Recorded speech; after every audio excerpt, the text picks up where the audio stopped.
Hi guys, this is Heidi with Kiddos Corral, and real quickly I just want to go over the ingredients that you're going to need for this Sunday simple supper.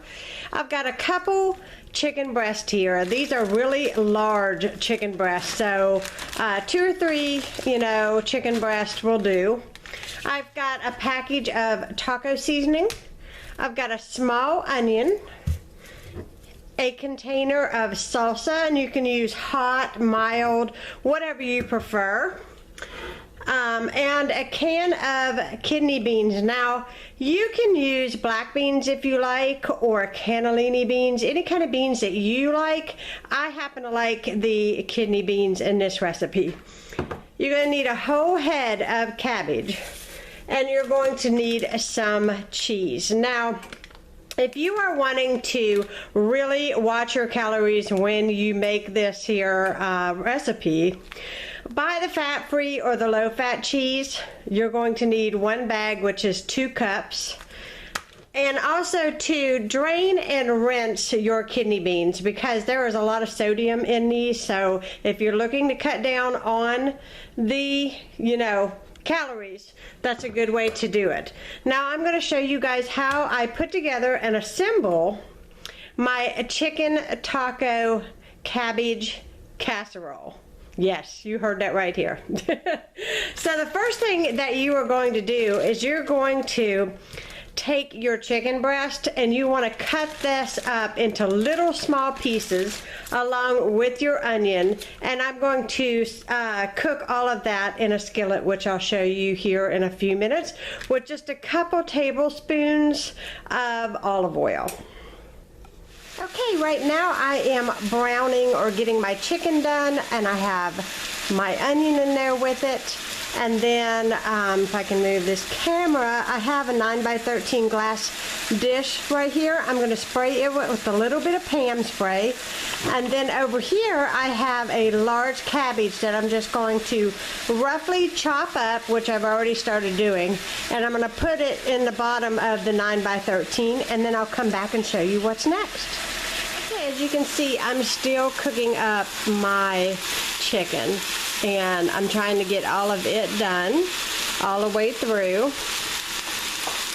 And it looks like there's just a few more minutes left. I have my cabbage all cut up here in my pan, and you just roughly chop it. It doesn't have to be perfect, and it may appear like there's a whole lot of cabbage, but cabbage, when it cooks way down, and so you're going to turn around and think, what happened to my cabbage when this recipe is all over with? Okay, now that my chicken is looking pretty done, I am going to open up my envelope of taco seasoning, and I'm going to put that all over the top of my chicken and onions that I cooked up. And I want to incorporate all of that yummy taco seasoning. Now, if you make your own taco seasoning, you certainly can. I know that some of these taco packets, they do have added, sugars and things to them. But it's what I had on hand today, and that's what I'm going to use, because I want to make these recipes where you can decide what you want to do. Once you get all of that mixed in, I'm going to turn the heat off, and I'm going to bring the camera over here so you guys can see what I'm doing next. See if I can back you back. Here we go. And I want to lay all this gorgeous chicken right on top of my cabbage, just like that. Kind of spread it out if you can, so that whenever you do serve it, you have equal, everybody gets some chicken in their serving. So I want to make sure I get all these onions out of my pan in here. This is where the yummy stuff is. Okay, now I'm going to empty the contents of my drained and washed kidney beans. I just happen to put them back in the can. Whoop. And remember, you can use any kind of bean that you would like. Be totally fine. And then I have my salsa. And I am going to put over top, at least just to cover, probably about 3/4 of the jar that I have here. You can put it all if you want it all. It's all going to be delicious when it's all said and done. I'm just going to add it all. There we go.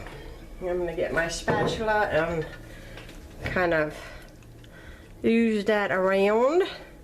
Now what you want to do now at this point is you want to cover this with aluminum foil. Okay, I just took the casserole out of the oven, and hopefully this doesn't steam up my camera too bad. I'm using a fork to loosen up the foil because I do not want to get burnt pulling this off. You can see lots and lots of steam. And the next thing you want to do is you want to take this cheese right here and you want to top this.